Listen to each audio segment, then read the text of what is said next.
മൂലദേവന്റെ തിരുമന്ത്രം 5-ാം തന്ത്രത്തിലെ സന്മാർഗത്തിലെ അവസാന പാടലുകളിലേക്ക് നമ്മൾ പ്രവേശിക്കുകയാണ്. സന്മാർഗം എന്താണെന്ന് സംക്ഷേപിക്കുകയാണ് ഇവിടെ തിരുമൂലദേവൻ ചെയ്യുന്നത്. സന്മാർഗം എന്നുള്ളത് ശരിക്കും ശിവമാർഗമാണ്. ഈ ശിവമാർഗമാണ് തിരുമൂലരുടെ ഫിലോസഫി എന്ന് പറയുന്നത്. ശൈവ സിദ്ധാന്തത്തെക്കുറിച്ചുള്ള ഒരടിത്തറ ആദ്യമായി പണിഞ്ഞത് തിരുമൂലരാണ്. തിരുമൂലരുടെ ഏറ്റവും പ്രധാനപ്പെട്ട സംഭാവന എന്ന് വെച്ചാൽ അത് തിരുമന്ത്രത്തിലെ ഫിലോസഫിയാണ്. തിരുമന്ത്രത്തിലെ ഫിലോസഫി ശൈവ സിദ്ധാന്തവും ശിവമാർഗവുമാണ്. ശിവമാർഗം തന്നെ സന്മാർഗം, സന്മാർഗം തന്നെ ശൈവ സിദ്ധാന്തം. ശൈവ സിദ്ധാന്തത്തിൻ്റെ ആധികാരികമായ ഒരു ഗ്രന്ഥം എന്ന നിലയിലാണ് നാം ഈ കാണ്ഡത്തെ നോക്കിക്കാണുന്നത്. അതുകൊണ്ട് ശൈവ സിദ്ധാന്തത്തെക്കുറിച്ച് കൂടി, പ്രത്യേകിച്ചും പാശലക്ഷണം എന്താണെന്ന് കൂടി നാം ഇവിടെ പഠിക്കേണ്ടിയിരിക്കുന്നു. നോക്കൂ, സന്മാർഗമുള്ളവർക്ക് സത്തന്മാരിണങ്ങും, സന്മാർഗമുള്ളവരിയ്ക്കുന്നു ശിവസ്ഥാനം, സന്മാർഗമുള്ളോൻ തൻ ലോകത്തിനുറ്റ ദൈവം, സന്മാർഗിയെ കാണുന്നതേ ശിവദർശനം കേൾ. അപ്പോൾ സന്മാർഗിയെ കാണുന്നത് ശിവദർശനം തന്നെയാണ്. ശിവനെ എപ്രകാരം നമ്മൾ നേരിട്ട് കാണുന്നുവോ അതേപോലെ സന്മാർഗിയെ കാണുമ്പോൾ സാക്ഷാൽ ശിവൻ തന്നെയാണ് എന്ന് കരുതി നാം ബഹുമാനിക്കുകയും ആരാധിക്കുകയും പൂജിക്കുകയും ചെയ്യണമെന്നാണ് തിരുമൂലദേവൻ പറയുന്നത്.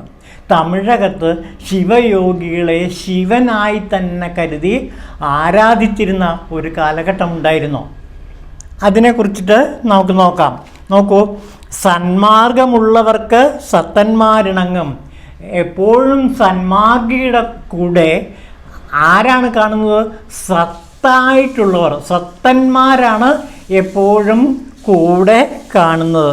സന്മാർഗമുള്ളവരിയ്ക്കുന്ന ശിവസ്ഥാനം, സന്മാർഗമുള്ളവർ ഇരിക്കുന്ന സ്ഥലം, സത്യത്തിൽ അത് ശിവസ്ഥാനമാണ്. സന്മാർഗമുള്ളവൻ തന്നെ ലോകത്തിനുറ്റ ദൈവം. അപ്പോൾ സന്മാർഗത്തിൽ കൂടി ആരാണോ ചരിക്കുന്നത് അവരാണ് ലോകത്തിൻ്റെ ഉറ്റ ദൈവം. സന്മാർഗിയെ കാണുന്നതേ ശിവദർശനം തന്നെ.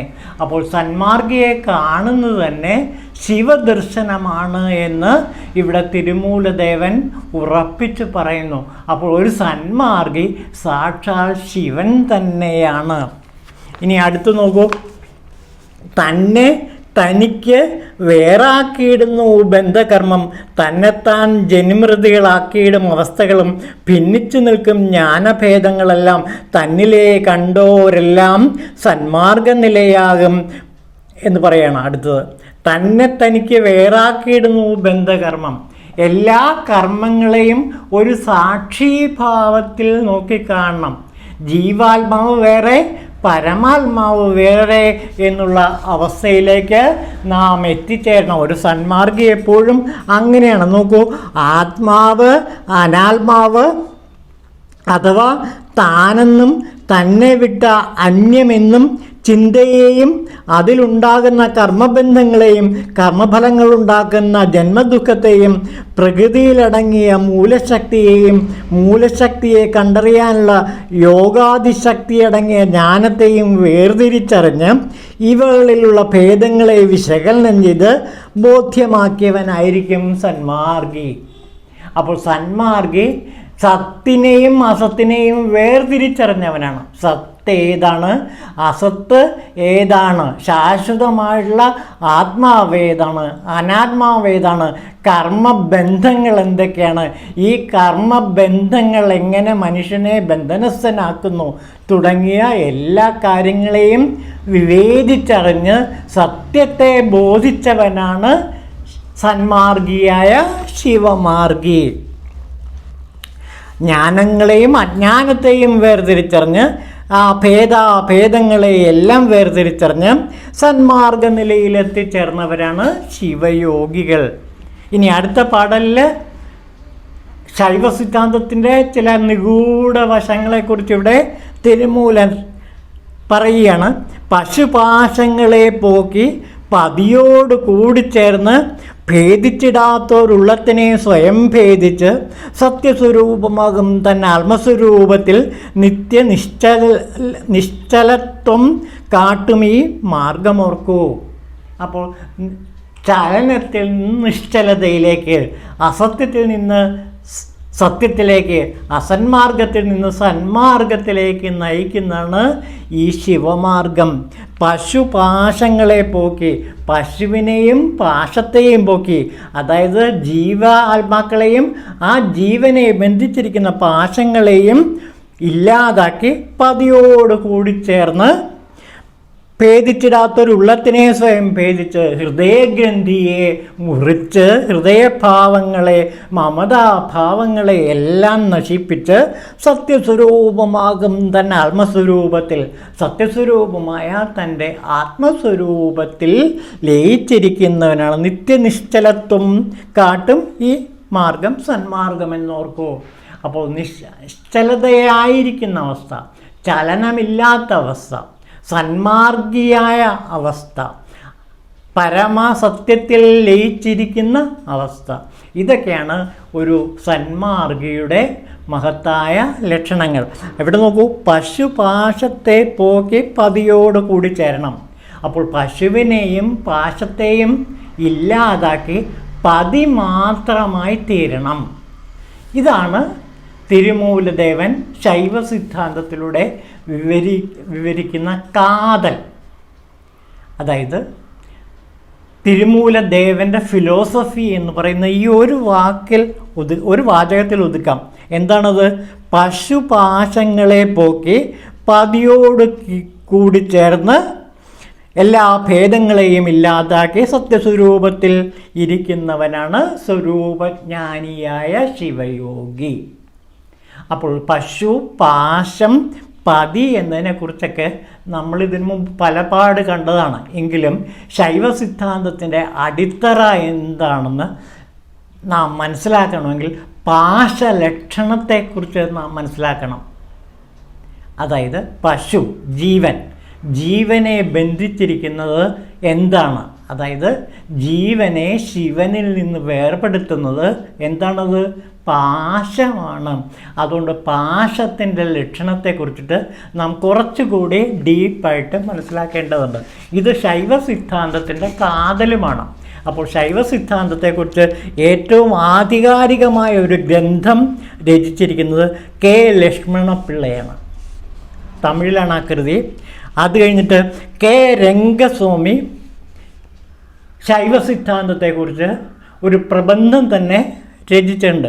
അതിൽ നിന്ന് ഏറെക്കുറെയൊക്കെ നമുക്ക് ഈ ശൈവ സിദ്ധാന്തത്തിൻ്റെ തലങ്ങളിലേക്ക് എത്തിച്ചേരാൻ കഴിയും. നോക്കൂ, അതിലെ കുറച്ച് ഭാഗങ്ങൾ: ബന്ധനങ്ങളിൽ നിന്നും മോചിതരായവർ അവർക്കുള്ള അറിവിനെ ശരിക്കും പ്രയോജനപ്പെടുത്തി എല്ലാ നന്മകളെയും പ്രാപിക്കുന്നു. പാശമാണ് നമ്മുടെ അറിവിനെ മറയ്ക്കുന്നത്. അപ്പോൾ നമ്മുടെ അറിവിനെ, നമ്മുടെ ഉള്ളിലുള്ള ശിവനെ മറയ്ക്കുന്ന മറയാണ് പാശം. നിത്യവും സത്യവുമായ ശിവനെ പ്രാപിച്ച് തൻ്റെ ബന്ധനങ്ങളിൽ നിന്ന് മോചിതരാകുവാൻ സാധിക്കാതെ അഹങ്കാരം, കർമ്മം, മായ എന്നീ ബന്ധനങ്ങൾ ആത്മാക്കളുടെ അറിവിനെ മറയ്ക്കുന്നു എന്നോർക്കുക. പാശം അല്ലെങ്കിൽ ബന്ധനങ്ങൾ ആത്മാവിൽ എങ്ങനെയാണ് പ്രവർത്തിക്കുന്നത്?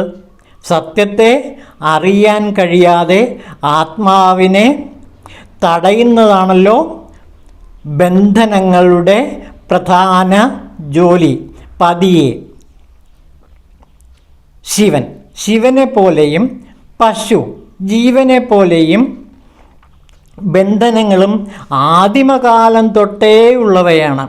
ബന്ധനങ്ങളിൽ ആദികാലം തൊട്ടുള്ളത് അഹങ്കാരവും ഇടയ്ക്ക് വന്നു ചേർന്നവ കർമ്മം, മായ എന്നിവയും എന്ന ഒരു ചെറിയ വ്യത്യാസം മാത്രമേ ഉള്ളൂ.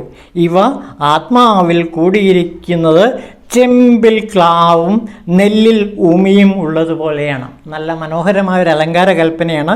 ചെമ്പിൽ എപ്രകാരം ക്ലാവ് പിടിച്ചിരിക്കുന്നു, ആ ചെമ്പിനെ മറയ്ക്കുന്നുവോ, നെല്ലിൻ്റെ ആ വിത്തിനെ എങ്ങനെ ഉമി മൂടിയിരിക്കുന്നുവോ, അതുപോലെ ശിവനെ ബന്ധനങ്ങളും അതേപോലെ തന്നെ അഹങ്കാരവും മായയും മൂടിയിരിക്കുന്നു. അപ്പോൾ ഈ ബന്ധനങ്ങളെ മാറ്റുക, അതായത് അഹങ്കാരത്തെ മാറ്റുക, ഞാനെന്ന ആ അഹംഭാവത്തെ മാറ്റുക, പിന്നെ കർമ്മത്തിനെ നിഷ്കാമ കർമ്മമാക്കി മാറ്റുക. മായ, അതായത് ശുദ്ധമായുണ്ട് അശുദ്ധമായുണ്ട്, അശുദ്ധമായയിൽ നിന്ന് ശുദ്ധമായയിലേക്ക് പ്രയാണം ചെയ്യുക. അങ്ങനെയായാൽ പശു പതിയിൽ തന്നെ ലയിച്ചു ചേരുക തന്നെ ചെയ്യും. അങ്ങനെ മായയും കർമ്മബന്ധങ്ങളുമാണ് സത്യത്തിൽ ഈ പാശത്തിൻ്റെ പ്രധാനപ്പെട്ട ചില വേരുകൾ. ഇരുട്ട് മറ്റ് വസ്തുക്കളെ നമ്മുടെ കണ്ണിൽ നിന്നും മറച്ചാലും താനുണ്ടെന്ന് കണ്ണിന് കാണിച്ചു കൊടുക്കും. എന്നാൽ അഹങ്കാരം താനുണ്ടെന്ന ആ തന്മൂലം മറ്റ് വസ്തുക്കൾ കാണുന്നില്ലെന്നതുമായ ആത്മാവിനെ അറിയിക്കുകയില്ല. അപ്പോൾ ആത്മാവിനെ മറയ്ക്കുന്നത് ഈ മായയാണ്. തുണിയിൽ അടിഞ്ഞു കൂടുന്ന അഴുക്കിനെ നീക്കം ചെയ്യുവാൻ കാരം ഉപയോഗിക്കുന്നത് പോലെയാണ് അഹങ്കാരത്തിൻ്റെ ശക്തി കുറയ്ക്കുവാൻ ശുദ്ധമായയെ ഉപയോഗിക്കുന്നത്. ശൈവസിദ്ധാന്ത പ്രകാരം ആത്മാവിൻ്റെ അറിവിനെ മറയ്ക്കുന്നത് അഹങ്കാരമാണെങ്കിൽ അറിവിനെ കൂട്ടുന്നത് ശുദ്ധമായയാണ്. ചില സന്ദർഭങ്ങളിൽ ശുദ്ധമായും അറിവിൻ്റെ മറയ്ക്കുകയും മായയുടെ കാര്യമായ പഞ്ചേന്ദ്രിയങ്ങൾ ഒന്നായ കണ്ണ് ചിലപ്പോൾ കയറിനെ പാമ്പായി കാണിച്ചു തരികയും ചെയ്യുന്നു. ഇങ്ങനെ ചിലപ്പോൾ മായ കാണിച്ചു കൊടുക്കുന്നതിൽ പിഴവുണ്ടാകുന്നതുകൊണ്ടാണ് അതിനെയും ഒരു ബന്ധനമായി തന്നെ നാം കരുതുന്നത്. ഇനി നോക്കൂ, ഒരു ജീവിക്കും കർമ്മം ചെയ്യാതിരിക്കാൻ പറ്റില്ല. ഈ കർമ്മം 3 തരത്തിലുണ്ട്: സഞ്ചിതം, പ്രാരാബ്ധം, ആഗാമ്യം എന്നിവയാണവ. ഈ ജന്മം എടുക്കുന്നതിന് മുമ്പ് വരെ ചെയ്ത പാപപുണ്യങ്ങളാണ് സഞ്ചിത കർമ്മം. ഒരു കൃഷിക്കാരൻ തൻ്റെ സ്വന്തം പ്രയത്നം കൊണ്ടുണ്ടാക്കിയ ധാന്യം ശേഖരിക്കുന്നതിനോട് ഇതിനെ ഉപമിക്കാം. പ്രാരാബ്ധം എന്നാൽ ആത്മാവ് മുൻ ജന്മങ്ങളിൽ ചേർത്ത് വെച്ച പാപപുണ്യങ്ങളെ ഈ ജന്മത്തിൽ അനുഭവിക്കുന്നതാണ്. അനുഭവിച്ചതും അനുഭവിക്കാതെ ബാക്കി വരുന്നതും ഇതിൽ ഉൾപ്പെടും. പിന്നെ ആഗാമ്യ കർമ്മം എന്താണെന്ന് പറയണം. ആഗാമ്യം എന്നാൽ ഈ ജന്മത്തിൽ ചെയ്ത പാപപുണ്യങ്ങളാണ്. പുണ്യം ചെയ്താലും പാപം ചെയ്താലും അടുത്ത ജന്മം ഉണ്ടാകുമെങ്കിൽ അത് ഉണ്ടാകാതിരിക്കുവാൻ നാം ശ്രദ്ധിക്കേണ്ടതാണ്. പിന്നെ കർമ്മഫലത്തെക്കുറിച്ചിട്ടും ശൈവസിദ്ധാന്തം വളരെ വ്യക്തമായിട്ട് വിശദമാക്കുന്നുണ്ട്. കർമ്മം ചെയ്യുന്നതിൽ 2 ഉദ്ദേശമുണ്ട്. ഒന്നാമത് കാമ്യകർമ്മം, അതായത് ഏതെങ്കിലും പ്രയോജനത്തെ ഉദ്ദേശിച്ച് ചെയ്യുന്ന കർമ്മം. രണ്ടാമത്തേത് നിഷ്കാമകർമ്മം. ആ നിഷ്കാമകർമ്മമാണ് ഈ പാശത്തെ മാറ്റുന്നത്. അതായത് യാതൊരു പ്രയോജനത്തെയും ഇച്ഛിക്കാതെ ചെയ്യുന്നതാണ് നിഷ്കാമകർമ്മം. പുനർജന്മം ഉണ്ടാകാതിരിക്കാൻ ഈ കർമ്മം, നിഷ്കാമകർമ്മം നമ്മെ സഹായിക്കുന്നു. സിദ്ധാന്തികൾ സഞ്ചിത കർമ്മമുണ്ടെന്ന് ശക്തിയായി വാദിക്കുന്നതോടൊപ്പം കർമ്മം ഒരു അറിവില്ലാത്ത വസ്തുവായതുകൊണ്ട് അതിൻ്റെ ഫലം ചെയ്തവന് ഏൽക്കുന്നതുകൊണ്ട് അത് ഏൽക്കാതിരിക്കാൻ വേണ്ടി നിഷ്കാമകർമ്മം ചെയ്യേണ്ടതുണ്ട്. പിന്നീടും ശൈവസിദ്ധാന്തത്തിൻ്റെ കാതലിലേക്ക് കെ ലക്ഷ്മണപിള്ള കിടക്കുന്നുണ്ട്. ഇതാ നോക്കൂ, ലോകത്തിൽ ഓരോ ജീവിയെയും ശിവൻ സൃഷ്ടിക്കുന്നതിൻ്റെ ഉദ്ദേശം അനാദിയായി അവനിൽ കുടികൊള്ളുന്ന അഹങ്കാരത്തെ ഇല്ലായ്മ ചെയ്യുവാൻ വേണ്ടിയാണ്.